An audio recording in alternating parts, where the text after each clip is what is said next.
Mtazamaji wa Hope Channel Tanzania, karibu katika siku nyingine kwenye kipindi kizuri, kipindi cha Kitabu cha Dhahabu. Kipindi hiki kinakupa nafasi ya kufahamu mambo mbalimbali yanayopatikana kwenye vitabu vyetu vya roho ya unabii. Mimi ni Rebecca Dennis, mtangazaji wako, na siku hii ya leo niko naye mchungaji Isaac Mbwambo. Huyu ni mchungaji kutoka Kivule, mchungaji wa mtaa wa Kivule. Na tuko hapa kwa ajili ya kujadili mambo kadhaa siku hii ya leo, tukiwa na mada inayosema tumeiona nyota.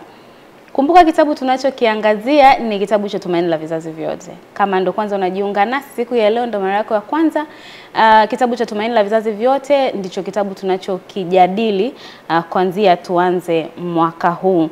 Na tumeona mambo mengi, na siku ya leo kama nilivyosema, mada tutakayoongelea ni tumeiona nyota. Kwa nini mwandishi amesema tumeiona nyota, ama kuna nini katika somo hili la leo? Tutaona hapa. Karibu sana mchungaji, karibu. Asante sana. Kabla tujaendelea, tupatie ombi kwa ajili ya kufungua kipindi. Basi tuombe. Baba yetu na Mungu wetu wa mbinguni, tunakushukuru sana kwa sababu wewe ni mwema. Tunasema asante kwa sababu umetupatia neno lako na shuhuda ambazo zinatupatia ufahamu katika maisha yetu ya kiroho. Tunakualika kwa njia ya Roho Mtakatifu ili ya kwamba kipindi cha leo kikatubariki na kumbariki mtazamaji. Hivi ndivyo tuombavyo kwa jina la Yesu Kristo. Amen. Amina. Kama ndo kwanza umefungulia runinga yako, karibu katika Kitabu cha Dhahabu. Mimi ni Rebecca Dennis, na siku ya leo niko naye mchungaji Isaac Mbwambo, na mada yetu ya leo kama nilivyosema hapo awali inasema tumeiona nyota. Sasa katika siku ya leo, mchungaji na mtazamaji, tutaongelea mambo kadhaa. Tutaongelea kuhusu mamajusi. Tutaangalia kuhusu mamajusi, tutaangalia walivyoenda kumtembelea Yesu alipokuwa amezaliwa. Lakini pia tutaona hawa mamajusi ambao wanaonekana ni wanajimu. Na wanazuoni kutoka mashariki. Tutaona ilikuwaje, na kama hii nyota ya iliyoongoza ni ishara ya Mungu kuwatumia wao, ama kuna kitu kingine nyuma yake. Lakini pia tutaangalia walipofika Yerusalemu ilikuwaje. Tutaangalia pia walipotoka Yerusalemu ilikuwaje, na walipofika kumuona Yesu ilikuwaje, na safari yao ilikuwaje. Lakini pia tutamwangalia Herode, ambaye na yeye pia ni mmoja katika sehemu hii ya leo. Na tutaangalia pia jinsi kuzaliwa kwa Yesu, ama ile kuwepo kwa Yesu duniani wanadamu waliichukuliaje, na je, ina umuhimu wowote katika dunia yetu ya leo hivi sasa. Lakini pia kitu cha mwisho tutaangalia watu wa mataifa jinsi walivyomtafuta Yesu kwa heshima, tofauti na vile ambavyo ilitakiwa watu waliokuja, yani waliokuwa wanajua amekuja kwa Wayahudi wenyewe, wamtafute kwa namna gani. Sasa tunapoanza somo la leo, mchungaji, nikuulize kwanza, tuanze na mamajusi. Mamajusi ni watu wa aina gani? Unajua, hata mimi nilipokuwa mdogo nilikuwa nikisikia neno mamajusi, kwanza kwa sababu mwanzoni kuna neno mama. Nilikuwa ninaambatanisha neno mama kama jinsia, na kufikiria kwamba mamajusi ni wanawake fulani. Lakini basi mamajusi ni neno la Kiswahili ambalo likiwa lina tafsiri ya neno tu la Kiingereza astronomers, kwa maana likimaanisha ya kwamba wanajimu. Lakini Biblia inaeleza ya kwamba hawa mamajusi walikuwa ni watu wa daraja la juu. Walikuwa wamezaliwa katika familia za kifalme. Walikuwa ni watu waliokuwa na elimu za juu na wanaheshimika katika mataifa yao. Na walikuwa hawa ni wanazuoni ambao walikuwa wana uwezo wa kusoma nyota na kujifunza Mungu kupitia vitu vya asili. Hivi ndio tunaweza kusema kuhusiana na mamajusi. In fact ilikuwa ni tabaka ambalo ni tabaka linaloheshimika sana katika jamii. Lakini sasa kwa upande wa Wayahudi, mamajusi ni wa mataifa. Ndio. Sasa yani kwa nini, kuna kipindi nilimuuliza mchungaji, tulikuwa tunafanya, nikamuuliza kwa nini Mungu alitumia wachungaji, yani waliotokea wachungaji badala ya kuwatokea walimu na mafarisayo na wengine. Sasa na hapa, kwa nini Mungu aliamua kutumia wasoma nyota ambao Ukisema wanajimu ni watu ambao wanaamini masuala ya kiganga ama ya... Hawa wanajimu ni watu wanaosoma nyota. Okay. Haihusiani na yale masuala, haihusiani na masuala ya uganga wa kienyeji na njia zote ambazo zinahusiana na shetani. Hawa ni watu ambao wasomi wa nyota na ishara mbalimbali zinazoonyeshwa na nyota. Okay, sawa sawa. Sasa kwa nini Mungu aliamua kutumia mamajusi katika awamu hii kutoka nchi ya mbali kuja kwa ajili ya kumuona Yesu? Kimsingi Mungu anazingatia sana jinsi tunavyompa kipaumbele. Moja ya mambo ambayo Mungu anazungumza katika kitabu cha Marko sura ya 12 kuanzia mstari wa 28 ni kumpenda Mungu kwa moyo wote, kwa akili zote, kumpenda kwa nguvu zote. Inaonekana ya kwamba hawa mamajusi walikuwa wanasoma nyota, lakini walipogundua ya kwamba katika Uyahudi atazaliwa mfalme, walikuwa makini sana kuweza kuchunguza ishara zake. Na walikuwa wakisoma maandiko ya kale ya Kiyahudi yanayohusiana na mfalme huyu. Kwa wakati huo huo, hawa ambao walikuwa ni makuhani ambao walitarajiwa ya kwamba wawe na ufahamu, wajibidishe, walikuwa wameridhika na kawaida zao za kidini. Yani wanafurahi wanapoendesha ibada, hadhi wanayoichukua kwa Wayahudi. Lakini hawa walikuwa wanatafuta kumjua Mungu wa kweli. Na unaona ya kwamba sasa ndipo Mungu anaamua kuacha makuhani, anaamua kuacha wachungaji, anaamua kuacha Wayahudi. Wanawaita hawa ni wasiotahiriwa, wanawaona ni mataifa, lakini Mungu anajifunua kwa watu ambao kwa moyo wa dhati wanamtafuta. Yaani sio tu hawa, unaweza ukaona kwamba aliwaacha pia wasomi wa nyakati hizo, akaenda akatoa habari kwa wachungaji, wachungi. Leo tunaweza tukasema kwa house boy ambao walikuwa wako na ng'ombe porini, walikuwa wachungi, hawa watu wasioheshimika katika jamii. Akajifunua kwao na akawaacha watu hadhi ya juu. Kwa hiyo kuna namna ambayo hadhi unayomweka Mungu ndio hadhi anayotumia kuutumia wewe katika namna anavyozungumza na sisi na kujifunua. Ikiwa tutampa Mungu kipaumbele katika maisha, ikiwa tutaweza kufanya vitu ambavyo ataona tunamtafuta, atatupa pia nafasi ya kujifunua kwao. Na unajua kama alivyojifunua kwa mamajusi, wao pia wenyewe walitarajia watakapokuja Yerusalemu watakuta shamra, watakuta watu wanashangilia, watakuta watu wanafahamu ili tukio, ila wanakuta watu wamelala. Na jambo linaloniumiza sana da Rebeka, unajua ni nini? Pamoja na makuhani walikuwa hawana habari.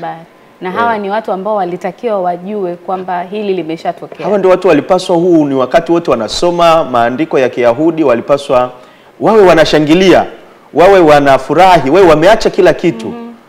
Kuna tukio la msingi limetokea hapa, lakini wao wako bize na kafara na vitu vingine. Alafu watu ambao wanaonekana ya kwamba ni wa mataifa wasiomjua Mungu, Mungu amewafunulia kuhusiana na kuzaliwa kwa Yesu. Sasa kwa hii scenario, kuanzia mamajusi watoke kule walikotoka ndio mpaka wafike Yerusalemu, tunaweza tukaielezea kidogo kwa ufupi, at least kumpa mtazamaji ambaye ndo amejiunga na sisi kidogo ka historia kadogo kuanzia safari yao inaanza mpaka wanapofika Yerusalemu? Asante. Hawa mamajusi wakati walipokuwa wanaendelea kusoma kuhusiana na maandiko ya zamani ya Kiyahudi, waliona nyota wakati wa usiku, ambayo nyota hii haikuwa ya kawaida. Kimsingi walizoea kuona nyota usiku ziking'aa pamoja na sayari, lakini hii nyota haikuwa nyota ya kawaida kwao.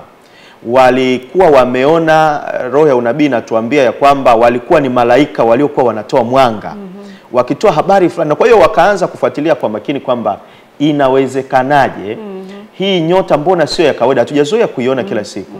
Kwa hiyo wakaanza kufuatilia, lakini safari yao ikaanza kufuata ishara. Sio tu kwamba waliona, lakini walitii kile walichokiona na wakakiamini. Kwa hiyo nyota ilikuwa ni kama wito. Nyota ilikuwa ni kama wito, ilikuwa inaonyesha kuna kitu cha ziada. Lakini pia walikuwa wamepewa ndoto. Mungu alikuwa akizungumza nao kwa ndoto kuhusiana na ya kwamba kuna mfalme ambaye amezaliwa. Na kwa hiyo katika kufuatilia nyota na wamepata ndoto, lakini ndani yao kulikuwa kuna msukumo usio wa kawaida. Yaani Roho Mtakatifu alikuwa na wasukuma watii hiki kitu ambacho sio cha kawaida, kwa sababu pia walionyesha utii na kuamini kile ambacho kilikuwa kimeandikwa. Na cha kushangaza ni kwamba walikuwa wamefuatilia maandiko ya zamani ya Kiyahudi, na wakawa wameelewa ya kwamba atazaliwa mfalme katika Yuda ambaye atawachunga watu kwa fimbo ya chuma. Na ukifuatilia vizuri, ilibidi watembee wakati wa usiku ili waone nyota. Unaweza kuelewa hawa watu walikuwa wanatembea njia wasioifahamu, lakini wanafuata nyota kwa imani. Kwa hiyo maana ya kutumia nyota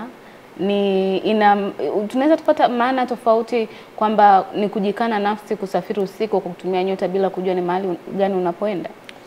Kwa kweli tunaweza kupata maana kwamba kwanza hawa watu walikuwa na wito. Walikuwa wana upendo usiogawanyika wala usio kuwa na uwalakini kwa Mungu ambaye walikuwa wanamwamini. Kumbuke hawa watu hawakuwa waabudu sanamu. Ingawa hawakuwa wajuzi wa neema ya kweli na kumfahamu Mungu wa Wayahudi, ila walikuwa wakimjua Mungu kwa jinsi alivyojifunua katika vitu vya asili. Na kwa hiyo waliamini pia juu ya Mungu, na ndio maana waliweza kutii. Na kwa hiyo katika safari yao walijikana nafsi, walitembea wakati wa usiku. Unaweza kufikiri walikuwa wanapita katika mapori, walikuwa wanapita katika mashimo, kulikuwa kuna wanyama ambao wangeweza kuwakabili wakati wa usiku. Unaweza kuona ya kwamba ili walazimu kuacha kazi zao, waliacha familia zao. Na lazima walikuwa pia wagharamie safari yao. Hii inafanana na safari ya Ibrahimu ya kwenda mahali asipopajua, lakini anaenda kwa imani. Na kinachonivutia sana katika safari yao, wakati wa mapumziko, wakati walipoweka vituo, hawakukaa hivi hivi. Walikuwa wakisoma unabii juu ya huyu mfalme atakayezaliwa, ni wa namna gani, itakuwaje, atakuwa wapi. Na kwa hiyo safari yao kwa kweli ilikuwa ni safari ya imani ambayo ilikuwa pia ni ya wito na kujitoa. Okay. Sasa mchungaji, baada ya kuona hiyo senario yote, kuna mahali kwenye kitabu mwandishi amesema kuja kwa mwalimu wa asili ya Mungu. Hiyo ina maana gani? Maana yake sasa sisi tunajua Mungu ndo mwalimu. Lakini sasa tunaambia kwamba kuna mwalimu mwingine amekuja mwenye asili ya Mungu. Lakini pia mbele ya safari Yesu anasema nitaleta kwenu mwalimu na msaidizi na vitu vyote, atakawapa amani na kadhalika na kadhalika. Sasa hapo tunaionaje hiyo? Asante. Mungu kwa kweli kupitia Yesu Kristo alileta mwalimu mwenye asili ya kiungu kwa maana ya Roho Mtakatifu. Hii ndio kwa mara ya kwanza hata na mimi ninaposoma hapa ninagundua ya kwamba eti Roho Mtakatifu alikuwa anafanya kazi kwa watu wasiomjua Mungu, dada Rebeka. Nikimaanisha huenda leo tungewaita watu wasio na dini. Kabla ya kuanza kufanya kazi kwa wanafunzi katika kile chumba cha juu pale gorofani, Roho Mungu alikuwa anafanya kazi kwa wanadamu hawa wasiomjua Mungu.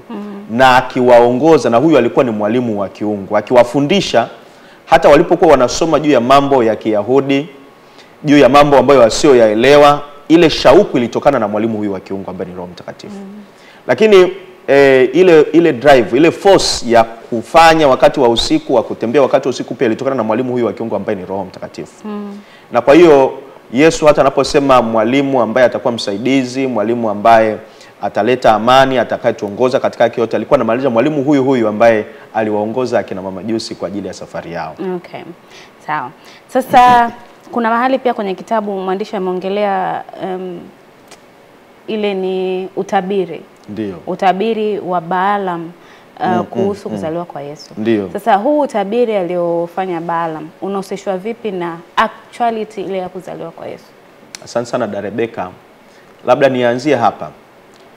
Utabiri wa Balaam ni upi? Okay. Alafu ndo tuweze kujua. Unajua wakati Balaamu alipokuwa amepewa kazi ya kuwalaani Waisraeli na Balaki. Wakati anapotamani kuwalaani akajikuta anawabariki, na akasema ninaona nyota. Alitaja kabisa nyota. Nyota ambayo itatokea katika Yuda.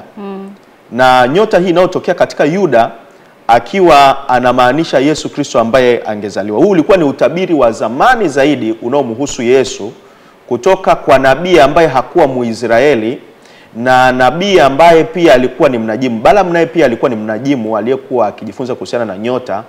Na unaona huenda ni kazi ya yule mwalimu ambaye ni Roho Mtakatifu alikuwa anaongea kupitia Balaam akitabiri kuzaliwa kwa Yesu, na anasema mahali kabisa nyota itakayozuka Yuda. Na Balaam alifanya kazi hii ambayo haya maandishi yalikuwa ni miongoni mwa maandishi ya awali yaliyowaongoza na kuwapa shauku mamajusi kuhusiana na kuzaliwa kwa Yesu. Ndio. Sasa katika wakati wa kuzaliwa kwa Yesu, ni kweli kwamba ulimwengu ulijazwa utakatifu wa Mungu, ama ilikuwa jamaa yake imeonyeshwa kwenye kitabu? Mwandishi ameliongelea kwamba siku ya kuzaliwa kwa Yesu ulimwengu mzima ulijazwa na utukufu wa Mungu. Huu utukufu ni tunaweza kuuonaje ama tunaweza kuuelezeaje kwa mtazamaji anayetutazama kuelewa? Asante sana dada Rebecca, nadhani ni swali zuri. Kimsingi Mungu wetu si Mungu ambaye tunayeweza tukambinafsisha akawa Mungu wa imani fulani, akawa Mungu wa familia fulani, wala akawa Mungu wa taifa fulani. Wakati Yesu alipokuwa amezaliwa, utukufu wa Mungu tunauona ulikuwa katika ulimwengu mzima. Na huu utukufu, tunapozungumzia utukufu, ni uwepo wa Mungu, ni nguvu ya Mungu ambayo ilikuwa iko tayari kumgusa na kumfunulia kila mtu ambaye angeweza kupokea usadikisho. Na ndio maana unaona ya kwamba wale wachungi waliokuwepo usiku, utukufu huu uliwagusa. Mamajusi, utukufu huu uliwagusa. Lakini pia hata wale watu ambao waliokuwa wanachunguza maandiko matakatifu, ingawa wengi hawazungumzwi sana, wako watu ambao pia walilipokea tukio hili kwa furaha, wakiguswa na ile nguvu ya Mungu ambayo iliyokuwa inawafunulia juu ya kuzaliwa kwa Yesu. Kwa hiyo yeyote ambaye aliyekuwa anafuatilia, aliyekuwa ni mtu ambaye ana mahusiano na Mungu, alihisi kuna tukio lisilo la kawaida ambalo lilikuwa limetokea katika ulimwengu, hata wapagani. Na huenda tunaweza tukasema kwamba katika ulimwengu huu tunaoishi sasa pia, Mungu anapoleta utukufu wake unaweza kumgusa kila mtu. Hata wale ambao huenda tusiwafahamu. Kuna kiwango fulani ambacho utukufu wa Mungu na Mungu anavyojifunua kupitia mazingira ya asili yanaweza kumgusa hata yule ambaye huenda tusingemtazamia. Ni kweli. Wakati tunaongelea swala la mamajusi, ulisemea kuhusu kuona nyota, kundi la malaika kama nyota. Ndio.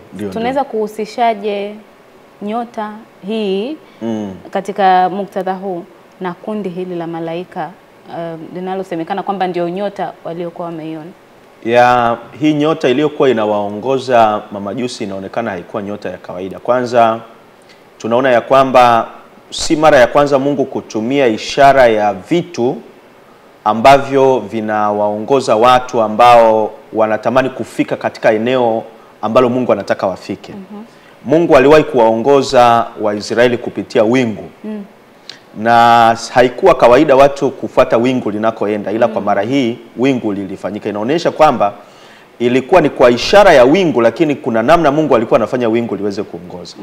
Lakini katika mara hii inaonekana kabisa hawa mamajusi nao walikuwa wanafuata nyota ambayo hawajawahi kuiona, na mng'ao wake haukuwa wa kawaida. Waliweza kutofautisha kabisa mng'ao wa sayari ambazo zilingeonekana wakati wa alfajiri, lakini pia na mng'ao wa nyota. Na mwanga huu kuonyesha kwamba unahusishwa na malaika na haikuwa nyota ya kawaida. Jambo la kwanza, wanapofika na kukaribia Yerusalemu, inasimama juu ya hekalu. Na wakajua kabisa kwa furaha, hapa katika hekalu kuna kitu ambacho sio cha kawaida. Sasa nyota zote zilikuwepo, lakini hakukuwa na nyota ambayo ilikuwa inasimama juu ya hekalu kwa ishara hii, kuonyesha kwamba hawa walikuwa ni malaika ambao walikuwa wanawaongoza. Lakini pia baada ya kufika katika hekalu, unaona kwamba ile nyota inatoweka kabisa. Wanapofika Yerusalemu, wanahojiana na Herode na hivi, na habari hizi zikaenea kabisa kwa watu wote walikuwepo Yerusalemu.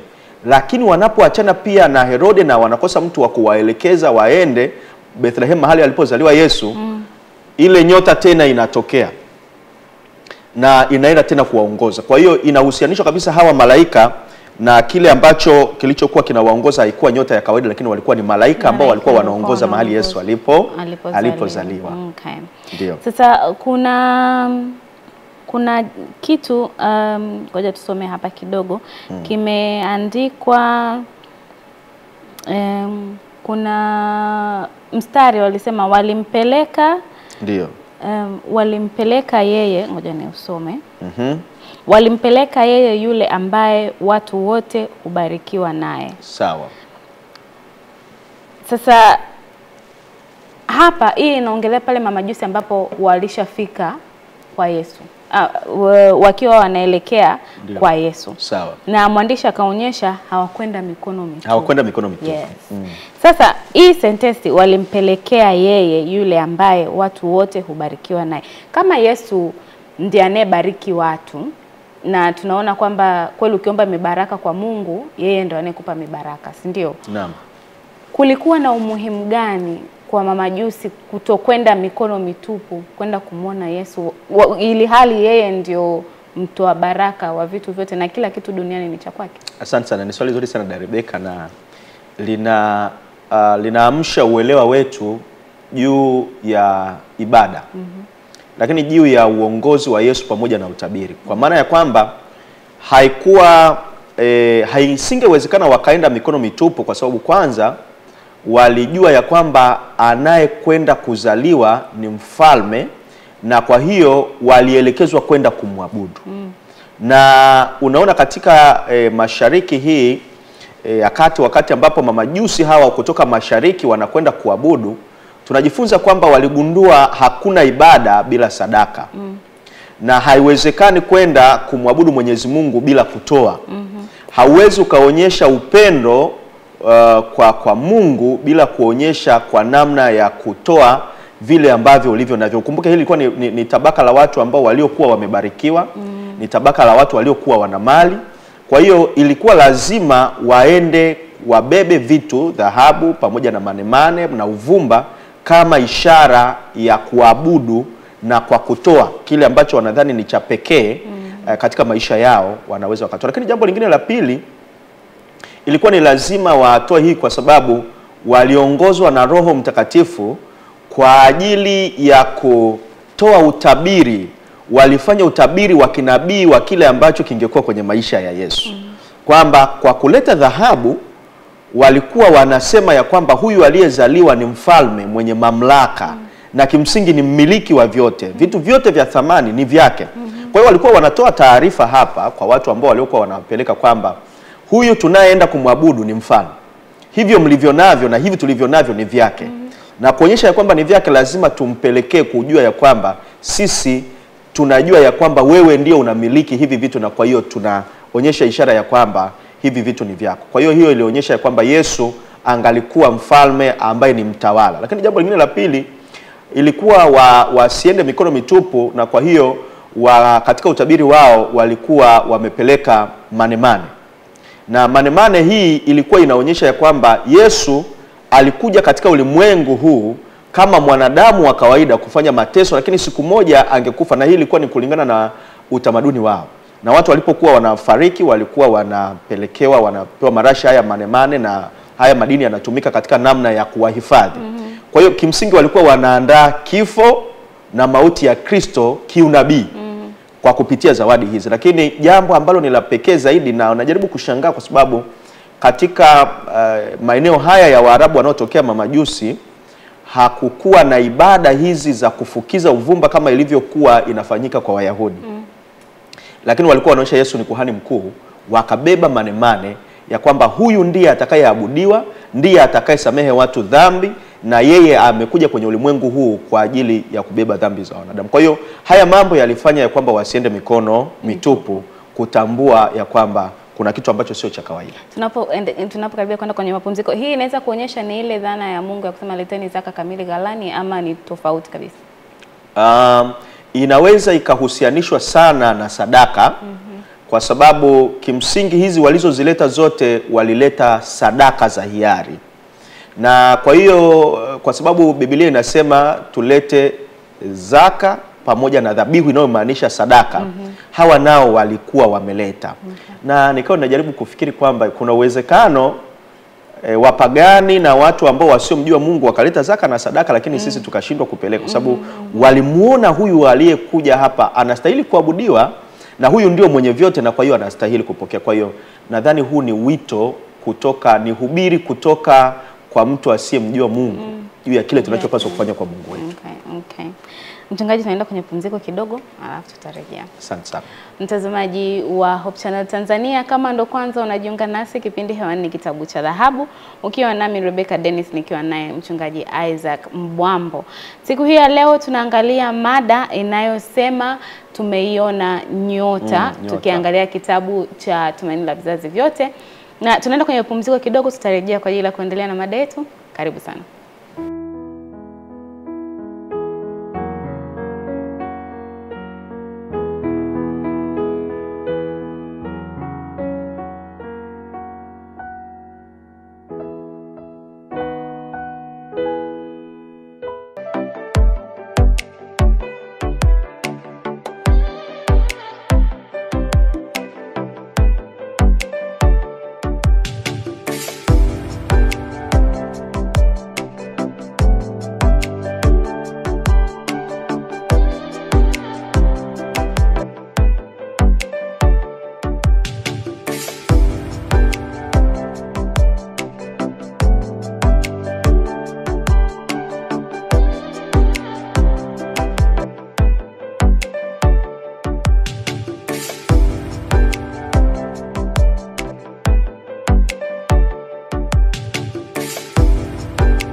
Mtazamaji wa Hope Channel Tanzania, kama ndo kwanza unajiunga nasi, karibu tunapoendelea na kipindi chetu siku hii ya leo, tukiangalia mada inayosema tumeiona nyota. Amen. Mimi ni Rebecca Dennis, na siku ya leo nipo naye Mchungaji Isaac Mbwambo, tukiongelea na kujadili mada hii.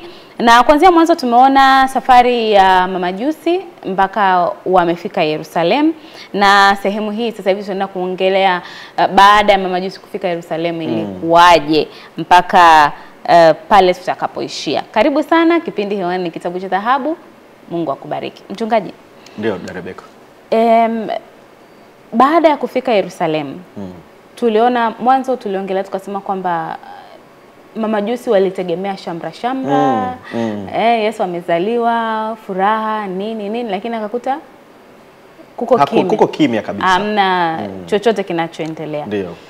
Sasa tunaweza kusema kwamba ilikuwa ni kusudi la Mungu hawa walimu na Mafarisayo na wote wasiwe na ile kumbukumbu ama wasijue kwamba Yesu ameshazaliwa, ili kuwafanya hawa mamajusi kuja kuwakumbusha na kuwakumbusha kwamba na kuwashusha. Maana sasa tunaweza kusema kwamba walikuwa na kiburi, sio walimu wanajua kila kitu. Wanajua kila kitu. Kwa hiyo je, ilikuwa ni namna Mungu ya kuwafanya kuwashusha kwamba hata watu wa nje wanaweza wakatumika, ama ilikuwa ni?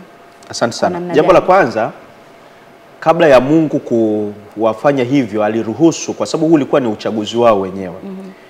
Waliosababisha kwa sehemu kubwa Mungu atumie watu wengine ni hawa walimu, marabi hawa wa Kiyahudi pamoja na makuhani. Hawa waliamini ya kwamba wao wanajua kila kitu, na unapojaribu kusoma unagundua ya kwamba jambo la kwanza, hii taarifa ya kuzaliwa kwa Yesu haikuwa ngeni kwao, ila ililetwa na wachungi. Wakasema malaika wametutokea.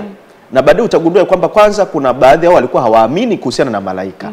Na unajua inaweza ikatokea tu, yani umepita tu hapo barabarani alafu unakutana na kijana tu mmoja hivi wa kawaida, yani wewe ni mchungaji, alafu unakutana na mshiriki hata hajabatizwa.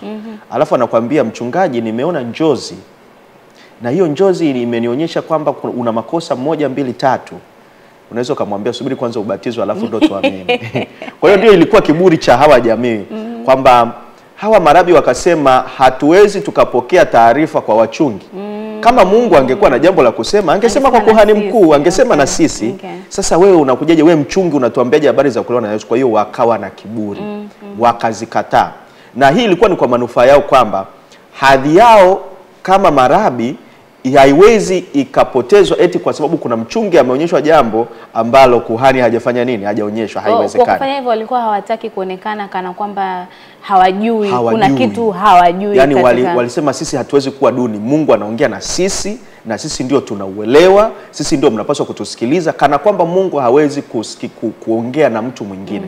Nadhani hili pia ni fundisho kwamba unajua sisi wachungaji, watu wanasoma Hebrew, wanasoma Greek, na wakati fulani unaweza mtu hata akahubiri usimsikilize kwa sababu unadhani unajua yote. Na wakati fulani pia kuna watu wengine wanaweza wakavuviwa na Roho Mtakatifu wakaongea kitu ambacho mchungaji asingeweza kuongea. Na ndio maana nalishukuru kanisa letu kwamba hata waumini wa kawaida wanapewa nafasi ya kuhubiri. Kuna watu ambao wanaweza wasiwe kwenye nafasi lakini wakatoa wazo ambalo huenda mchungaji hawezi kulitoa. Na ni kwa sababu Mungu anataka tushushe viburi, dada Rebeka. Hivi kuna muda wachungaji wana kiburi na wao kwamba mimi nimesoma Greek, mimi nimesoma Kiebrania na nini, ukihubiri wewe, mimi Biblia naijua kwa Kigiriki, naielewa zaidi kwa Kigiriki, ukisimama pale huwezi, hiyo inaweza ikatokea? Rebeka, hilo ni swali la uchokozi. Lakini naweza kusema inaweza isiwe hasa inaweza isiwe kiburi, lakini ubinadamu unaweza ukainuka. Kwamba sasa huyu mtu ambaye hajui ufafanuzi wa Biblia ataniambia nini? Especially kama akisema kitu ambacho ulitakiwa kukisema lakini hujasema wewe. Na nataka niweke kamkazo kidogo kwamba roho ya unabii inasema katika siku hizi za mwisho wale ambao watalisikiliza neno na kuliamini, Mungu atajifunua kwao na kuacha wale wanaoaminiwa katika nafasi mbalimbali wakibaki kama walivyo. Najaribu kuona kwamba leo tuna watu ambao wanakataa roho ya unabii, yani kwao it makes sense. Yani hiyo wanasoma watu tu wa kawaida wasio na elimu. Lakini leo kuna watu ambao hawana muda wa maombi, yani hawana ukaribu na Mungu, lakini wanaamini ya kwamba kwa nafasi zao bado wanaweza wakawa wako salama. Kwa hiyo kama Mungu alikataa kuongea na kuhani, akakataa kuongea na manabii, akaongea na wachungi na wale, kwa nini? Walikuwa wanamtafuta kwa moyo wa dhati. Walikuwa wanatafuta kumjua Mungu na anachokifanya. Kwa hiyo Mungu alishusha viburi na akawainua watu wengine ambao hawakuwa wanategemewa katika jamii kama wangefahamu neno lolote na wakafahamu. Tushushe viburi, tumsikilize Mungu, tumtafute hasa. Lakini tusome pia unabii. Maana hawa watu walikuwa wanaongozwa na nini? Na unabii. Na kwa namna hiyo kwa mamajusi kufika Yerusalemu, tunaweza tukaiongelea ni kama uamsho kwa hawa walimu na makuhani ulifanyika hapo. Maana mwandishi ameonyesha kwamba Herode alilisikia. Na baada ya Herode kulisikia akawaita hawa walimu. Hako kapointi kazuri. Kwa hiyo inamaanisha kwamba hii situation ilifika kwa Herode kabla ya hawa walimu kuipata. Roho ya unabii nasema waliipata kutoka kwa wachungi kabla, lakini baada ya kuipata zile habari za kuja kwa mamajusi, maana waliuliza swali, ni wapi alipozaliwa mfalme? Likashindwa kujibiwa. Sasa hilo swali liliposhindwa kujibiwa, lile swali likazunguka. Tuseme kama leo ingekuwa ni habari iko kwenye mitandao, iko kwenye Facebook, iko kwenye Instagram. Kwa hiyo lazima rais ataipata. Wanatafuta jibu, kwa hiyo inazunguka kwa. Sasa rais aliposikia mfalme akasikia wivu, kwamba mfalme zaidi ya mimi. Na ukumbuke Herode alikuwa hapendwi na Wayahudi sana, lakini alikuwa yuko pale kwenye madaraka kwa sababu ya kiburi ambacho anachopewa na Warumi, na sasa anaona nafasi yake iko hatarini. Kwa hiyo ikabidi atafute. Sasa kinachonifurahisha kidogo ni kwamba hawa marabi ambao hawakuwa wana information sahihi, ilipotumika mamlaka ya mfalme, anawauliza ni wapi atakapozaliwa, hawajui. Akawaambia sasa shikeni vitabu, nendeni mkasome. Kwa hiyo Herode ndo akawaambia wafanye kile wanachotakiwa kufanya. Nileteni majibu. Isingefaa kukataa amri ya mfalme. Kwa hiyo wakarudi kwenye magombo. Sasa najaribu kama leo itafika mahali tusubiri amri, kuna uamsho fulani ambayo unaweza ukatokea, lakini huo uamsho ukija hauachi kutudhalilisha wa kusoma. Yani utawakuta wazee wa kanisa, utawakuta wachungaji, utawakuta washiriki kutoka kwa watu wa nje, na huyu alikuwa ni mfalme. Sasa hii iliwasaidia kwenda kusoma na jibu likapatikana. Kawa naogopa kidogo kwamba huenda Mungu anaweza akatumia mamlaka wakati fulani kutulazimisha kufanya vitu ambavyo tusingependa kuvifanya, na hapo akaweza kuleta pia wokovu na ufahamu. Lakini basi njia yote anayotumia Mungu ni njema kwa ajili ya kulisaidia kanisa. Maana sasa tayari wameletewa habari na wachungi. Ndio. Wakaja wakaletewa habari na mamajusi. Yeah.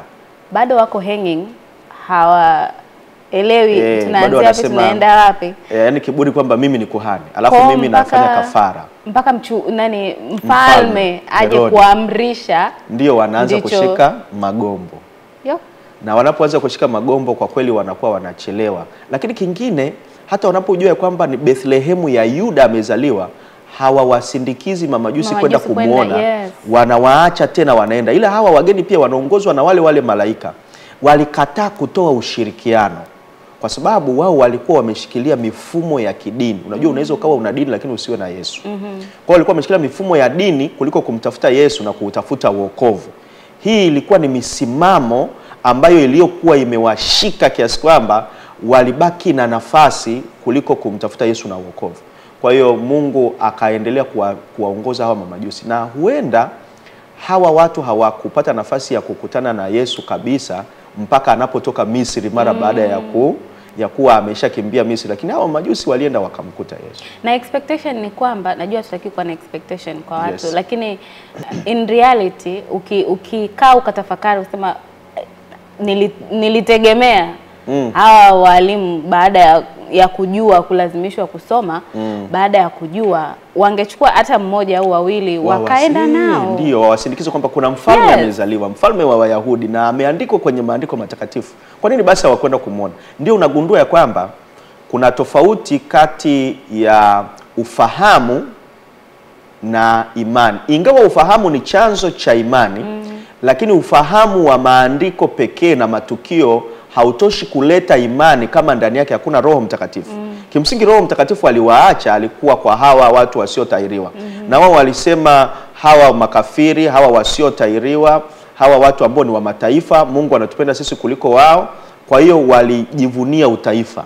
Inawezekana tukabaki tukajivunia udini, tukajivunia ushirika, lakini kimsingi Roho wa Mungu akiondoka, hata kama ukawa una information zote kuhusiana na Biblia, bado haikusaidii kupata wokovu. Wokovu ni msukumo wa Roho Mtakatifu unaoleta badiliko katika maisha ya mtu.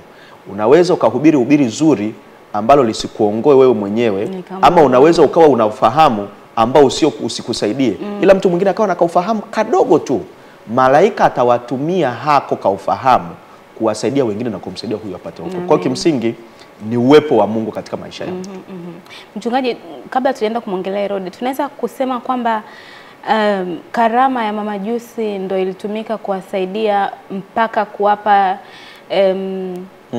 mushkeli wa kwenda kumtafuta Yesu? Dada Rebeka, hili swala uliozungumza la karama ni la muhimu sana. Unajua tunamuongelea leo mamajusi, tunawaongelea wanajimu hawa kwa sababu ya karama yao waliopewa iliyowatambulisha kwenye ulimwengu wa kidini. Unaweza kusema Mungu alichokuwa amewapatia kazi pekee ambayo ingewatambulisha katika maisha yao yote ya kazi ni karama ama uwezo wao ama talanta waliopewa ya kusoma nyota. Hebu jaribu kufikiri hili. Hiyo karama wasingeifanyia kazi. Ina maana katika karama walio nayo ilikuwa imebeba kusudio la Mungu katika maisha yao na jukumu la kufanya kwa ajili ya Mungu. Kwa hiyo kumbe katika karama imebeba karibu mambo matatu. Moja, imebeba utambulisho wetu. Na kama hautaitumia karama unakosa utambulisho ambao Mungu amekupatia. Na maana kama Mungu amekupa karama ya maombi, alikusudia utambulike kwa njia ya maombi. Kama Mungu alikupa talanta ya kuimba, alitaka utambulike na utimize jukumu lako kwa njia hiyo, inakutambulisha. Lakini jambo lingine la pili, ukiacha kutambulisha, katika hiyo karama kuna wajibu wa Mungu wa kufanya. Unaweza ukajisikia ya kwamba hauna wajibu wa kufanya kwa Mungu ikiwa haujazingatia karama yako. Leo mamajusi wangekuwa hakuna kipengele tunachowasoma, wala leo tusingewajadili hapa, ila isipokuwa waliitumia karama yao Mungu aliofanya nini? Aliowapatia. Najaribu kuongea na watu ambao wana karama ya maombi, karama ya uinjilisti. Kuna watu ambao wana uwezo wa kuimba, wamepewa na Mungu kama talanta, lakini hawatumii. Kwa hiyo kuna jukumu ambalo Mungu amewapatia hawatalitimiza. Watakufa wakiwa hawajatambuliwa wala hawajatimiza jukumu la Mungu katika maisha yao. Kimsingi sio hela zinazotutambulisha, sio magari, wingi wa magari, wala sio ukubwa wa nyumba. Sasa hapo inategemea kwa lengo la Mungu. Yes. Kwa kibinadamu sisi ndo tutasema magari yangu 5, so obviously nitatambulika kwa magari yangu 5. Yes, yeah. Unaona. Lakini lengo la Mungu, karama iliyokufikisha pale ndio ikutambulisha. Karama ndio itakayokutambulisha na ndio itakayoweka alama. Vitu vingine vyote vitapita, lakini matumizi sahihi ya karama yatatufanya tuweke alama katika dunia. Tukumbukwe kwa kile tulichokifanya. Hata hizo fedha ni talanta ambazo zinaweza zikatufanya tukaweka alama, tukakumbukwa, tukatimiza jukumu la Mungu. Hebu tuache sana kuzitazama zile karama na talanta kama vitu vya kutufaidisha sisi. Lakini tujiulize, kwa nini Mungu ametupa huu uwezo wa elimu? Kwa nini Mungu amenipa mimi kuwa mwanasheria, amenipa mimi kuwa daktari, amenipa mimi kuwa mwalimu, kuwa mchungaji, kuwa mwinjilisti, kuwa mwimbaji? Anataka nitimize nini? Hawa walipojua, Roho Mtakatifu aliwasukuma kutimiza dhana ambayo Mungu alikuwa ameiweka kwao, na ile dhima ya ukuwepo kwa karama yao. Na mimi hata unatumia karama yako vizuri. Mungu anasaidia. Amen. Tunajikongoja. Amen. Siwezi kusema tunajikongoja. Inatumika. Yes. Maana hata haya ni matumizi mazuri ya karama. Yes. Mungu anatutumia vyema. Mwanzo wakati tunaongelea kuhusu Yerusalemu na Herode kutoa amri kwa walimu kusoma, ulisema Herode alikuwa ana wasiwasi kwa kile ambacho, kwa sababu alikuwa, yani yeye alikuwa anasimamiwa sana sana na Warumi, ndio alikuwa wanampa kiburi. Herode alikuwa mtu wa namna gani? Maana mwandishi amesema hakuwa mtu wa nchi ile kama sijakosea. Herode alikuwa kiongozi katili. Herode alikuwa kiongozi ambaye alikuwa anapenda kutumia mamlaka yake aliyonayo ya kifalme kwa ajili ya kufanya kile anachokitaka. Tunaweza kumuita kiongozi mwenye mabavu. Na Herode alikuwa ni kiongozi ambaye hajali vifo vingapi vitafanyika, gharama gani itakayotumika, anapotaka kutimiza kile anachokifanya. Na huyu Herode ndio unagundua ya kwamba alikuwa anaogopa kupoteza mamlaka yake. Kwa hiyo kwa sababu aliona ya kwamba kuna namna ambavyo anaweza kapoteza mamlaka yake kama mfalme. Maana yake ukizungumza kupoteza mamlaka, unazungumza kupoteza wadhifa, unazungumza kupoteza fedha, uwezo wa fedha, heshima. Asijue ya kwamba hivyo vyote anavyovipata ni Mungu anayeweza kumpatia. Kama ni Mungu amekupatia kile ulichonacho, ni Mungu anayeweza kukilinda na sio wewe mwenyewe. Ukijaribu kukilinda, kama Mungu amekubali ya kwamba ukipoteze, unaingia katika vita nyingine ya kupingana na Mungu. Kwa hiyo wakati Mungu alipokuona ufalme wa Herode sasa, kimsingi haukuwa unaenda kufikia mwisho kwa wakati ule. Maana Yesu hakuwa amekuja kumnyang'anya Herode ufalme. Ila alikuwa anaongoza kwa hofu. Yaani ukiwa unajua ya kwamba Mungu amekuweka pale ulipo, kuna haja ya kuwa na hofu. Hata ukisikia kuna mtu mwingine anafanya vizuri, kuna mtu mwingine atakuja kushika hiyo nafasi, unakuwa comfortable sababu unajua aliyeniweka hapa ana uwezo wa kunilinda. Wakati wangu utakapofika wa kuondoka, nitaondoka. Sio kwa sababu kuna mtu mwingine anafanya vizuri kuliko mimi, kwa sababu Mungu amekubali nifanye nini? Lengo lake nililo kwa hapa limetimia, na atamweka mtu mwingine. Lakini jambo lingine ambalo linachoniuma kidogo ni kutumia gharama kubwa ya kuwaumiza wengine. Nisisahau kusema kwamba Herode alikufa kifo kibaya, kwa sababu wale watoto waliwaua ili ya kwamba mfalme asipatikane. Kuwablock watu kufanya kile Mungu alichowaleta kufanya duniani haiwezi kukuacha kwa salama. Unaweza ukawaonea watu katika siku kadhaa, ila huwezi ukawaonea watu wote katika siku zote. Kuna mwisho wa kuwaonea watu. Kwa hiyo Herode aliua watoto ila hakuua mfalme. Na nataka nikwambie Rebeka, ikiwa Mungu yuko pamoja na wewe na kuna kitu amekuita kukifanya, hatari zinaweza zikafanyika kukuzunguka lakini zisikukute. Yes. Kwa hiyo zisingemkuta Yesu kwa sababu Yesu alikuwa amebeba lengo la wokovu wa mwanadamu, na lengo hili lilikuwa limetoka kwa Mungu. Okay. Ila Herode katika kupigania ufalme alikuwa ametafuta kifo na anguko lake mwenyewe. Hakuna haja ya kuwafanyia wengine vibaya, kuwakata miguu, kupigana nao kwa ajili ya nafasi. Wakati utakapofika Mungu ataruhusu uondoke, mwingine atakaa. Tuko katika nafasi tulizo nazo kwa sababu Mungu amependa. Kwa hiyo ni shuffle inafanyika. Sasa hivi wewe unatoka, mwingine anaingia. As long as lengo Mungu, huwezi kutoka mpaka lengo Mungu alilokuwekea litatimia. Okay. Sasa baada tumeona alikasirika kwa sababu ya wivu na yote hayo, kusikia kwamba sasa watu wanasema eti mfalme amezaliwa. Amezaliwa. Kwa hiyo kikampa ile hofu, wivu, yes, mpaka akalazimisha Mafarisayo wakaenda kusoma.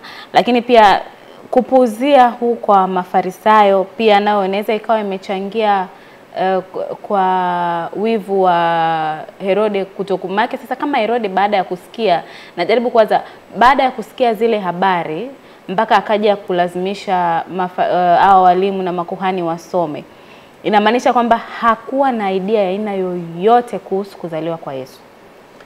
Inaonekana habari ya kwanza kuzaliwa kwa Yesu anaisikia kutoka kwa mamajusi na anawalazimisha hawa ili kuweza kupata uhakika. Ndio mara ya kwanza kusikia pale.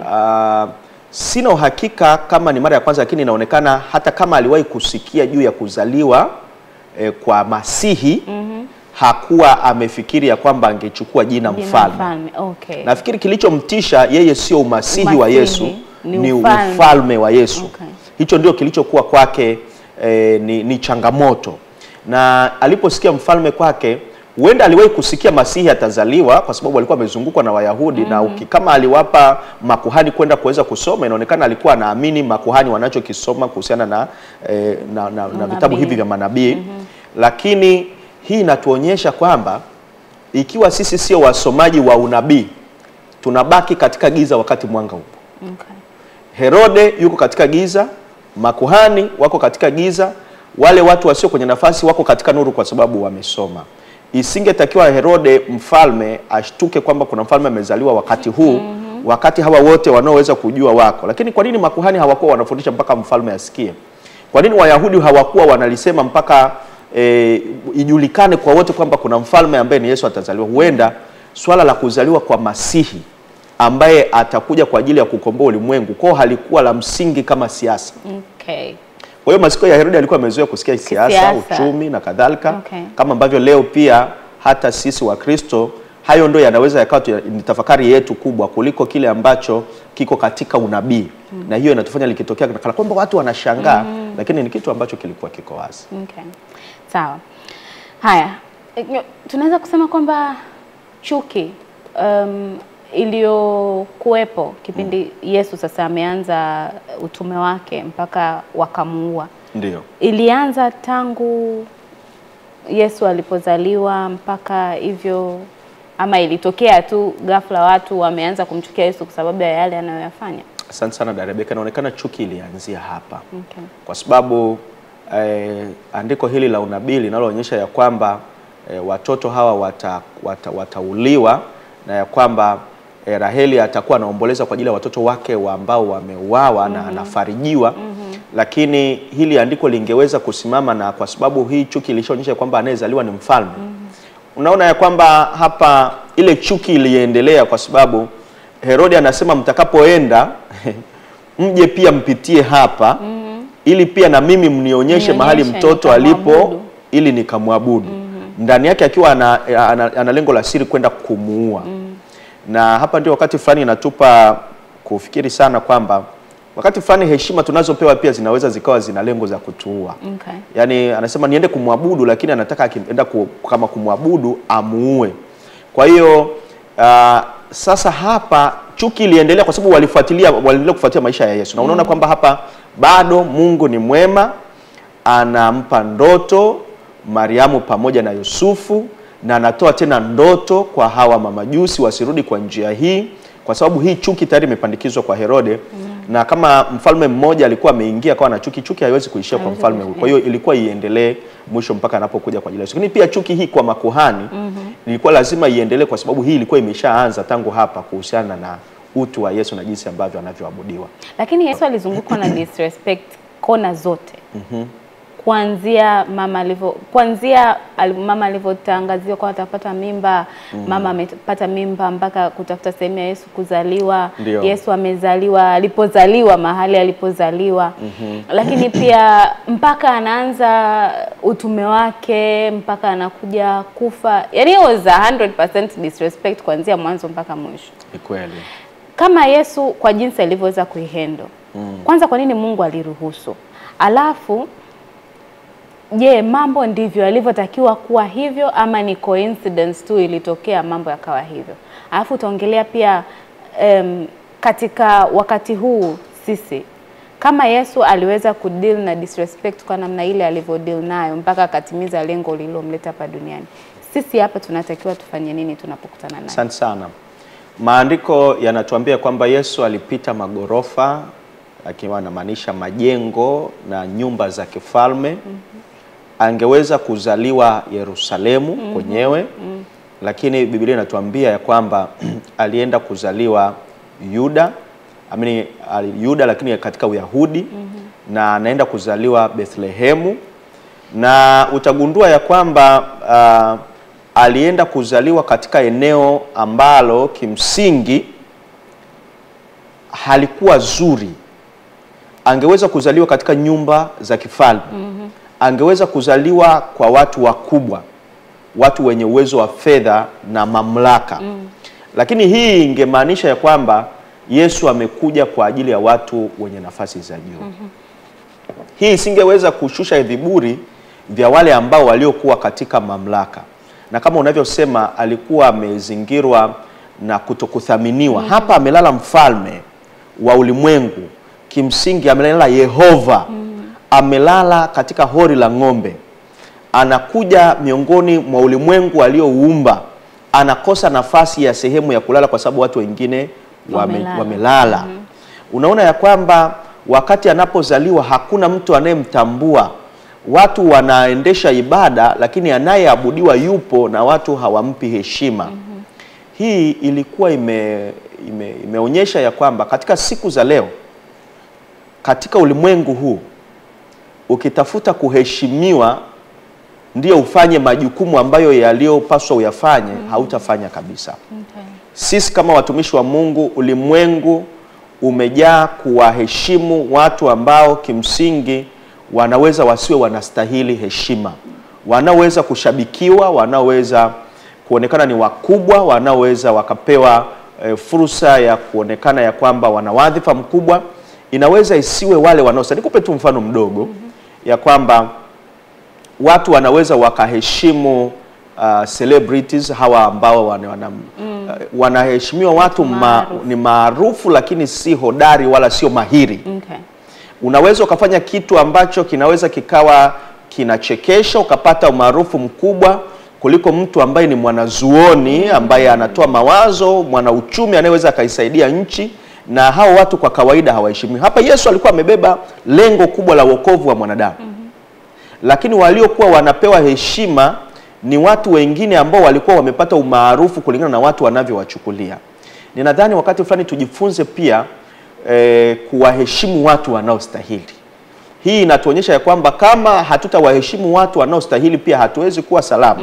Unajua heshima inapelekea kuamini na kusadiki, trust. Unapoheshimu inakuletea uwezo wa kuthamini. Uwezo wa kuthamini inakupelekea uwezo wa kufaidika na kile unachokiheshimu. Kwa hiyo leo kama hatutaheshimu nyumba za ibada, leo hatutaheshimu mipango inayohusiana na wokovu, leo hatutaheshimu mambo ambayo yanahusiana na watumishi wa Mungu, itatupelekea kutoamini, itatupelekea kutofaidika na kile walicho nacho, lakini tutakuwa tunaweka heshima yetu katika vitu ambavyo visivyo na wokovu wala visivyo vya maana. Kwa hiyo ninadhani tuna haja ya kuelekeza heshima mahali sahihi. Sio kila mtu anahitaji heshima kwa maana ya simaanishi heshima ile ya baba shikamoo, mama shikamoo, ambayo ni ya wote, lakini namna ambavyo tunaweza tukachukulia kwa uzito mambo ambayo ni ya maana katika ulimwengu tulionao. Okay. Na tunapofunga tunaweza tukaongeleaje swala la Mungu kutumia nyota kwa sasa hivi katika kutuongoza na kuenenda sasa na kila. Asante. Mungu ametumia nyota katika kuongoza watu ambao wasingekuwa na uwezo wa kufahamu. Nataka niseme tu kwamba Mungu anaweza kutumia nyota katika namna tofauti katika siku hii ya leo. Kwanza, Mungu anatuongoza kutumia unabii. Unabii unaweza kuwa nyota inayoweza kutuongoza kule mahali ambako Mungu anataka tuende. Lakini Mungu anatuongoza kwa kufunga na kufungua milango. Ukiona unapambana na jambo haliendi wakati fulani au jambo linafunguka kwa urahisi, hiyo ni nyota ambayo Mungu anayekuongoza. Nafahamu kisa cha mtu mmoja kwa sekunde 3 ambazo huyu mtu alikuwa amefungwa, na baada ya hapo Mungu aliruhusu awe gerezani. Alafu baada ya hapo watumishi wa Mungu wajilisa tabu wakampelekea vitabu, na kutoka pale akatoka akawa Mkristo Mwadventista wa Sabato. Kwa hiyo wakati fulani milango inapofungwa, mambo magumu ya maisha yanapotokea, wakati fulani inaweza ikawa ni nyota ambayo Mungu pia anakuelekeza kwenye mpango wake. Lakini pia Mungu leo anatumia nyota watu ambao mtu anaweza kaongea jambo ambalo anakuelekeza na kurudisha kwenye mpango wa Mungu. Mungu anaongea na sisi kupitia matukio. Yapo matukio ambayo Mungu anayadirect kabisa, unaona kabisa hili tukio kuna kitu linasema. Kwa hiyo lazima tujifunze kuziangalia nyota ambazo Mungu anatuongoza. Na Mungu amekusudia kutufikisha ikiwa tutatazama nyota zake kwa namna sahihi. Lakini unabii ni nyota iliyoko wazi kabisa. Na kwa kupitia mafundisho ya Biblia, kupitia Yesu, ni nyota ambayo kwa kweli inatuongoza mahali sahihi. Asante sana mchungaji. Patie ombi tunapofunga kipindi cha leo. Baba yetu na Mungu wa mbinguni, ninakushukuru sana kwa ajili ya mtazamaji ambaye amekuwa pamoja nasi katika kipindi hiki kizima. Ninakushukuru kwa sababu ujumbe huu wa leo unakwenda kuleta matumaini kwa mtu mmoja ambaye huenda ana hofu kwa sababu anapitia changamoto katika maisha yake. Aone tu hizo ni hofu ambazo zinaweza kusababishwa na Herode, lakini daima Yesu hatashindwa na Herode. Lakini katika wakati huu ninaomba ya kwamba ukatuongoze kupitia nyota mbalimbali ambazo zitatuongoza katika mpango wako. Lakini mwisho, ondoa kiburi katika maisha yetu. Sisi sote tu wanyenyekevu, maana unaweza kumfunulia yeyote, na tunatamani kuongozwa na upendo wako. Tufike ili usituache pamoja na ufahamu tulio nao, lakini mwongozo wako ni muhimu katika maisha yetu ya kila siku. Tusaidie mwongozaji wa kipindi hiki na watu walioshiriki wakapata baraka za Bwana kwa Yesu Kristo. Amen. Amen. Asante sana David. Asante, karibu tena. Asante, Mungu akubariki sana. Mtazamaji wa Hope Channel Tanzania, hadi kufikia hapo kitabu cha dhahabu hatuna la ziada siku hii ya leo. Ni matumaini yangu kwamba umebarikiwa sana na mada ya leo. Tumeiona nyota na natumaini sana umebarikiwa na kile tulichokiongelea hapa. Endelea kutazama vipindi vinavyoendelea hapa Hope Channel Tanzania. Mimi ni Rebecca Dennis na siku ya leo nilikuwa naye mchungaji Isaac Mbwambo. Hadi wakati mwingine, kwaheri.